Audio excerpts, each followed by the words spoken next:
Hello guys, हामीसँग यो दराजबाट robot कारको लागि सामान आएको छ। यसलाई अनबक्सिङ गरौँ। यसलाई मैले हातैले अनबक्सिङ गर्ने हुन्छु। हेर्नु त के रहेछ यसको।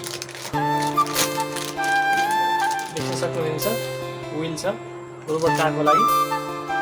दुईटा व्हील बाहिर छ अनि अर्को पनि व्हील छ यहाँ।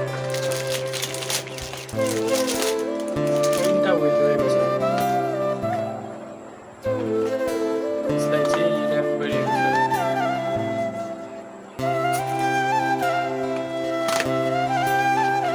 खोल्नुहुन्छ एउटा व्हील यहाँभित्र रहेको छ।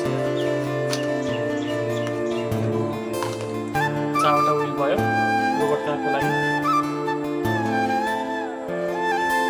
अनि हामीसँग पिओ मोटर रहेको छ चारवटा। यति नै छ। क्वालिटी पनि राम्रै छ।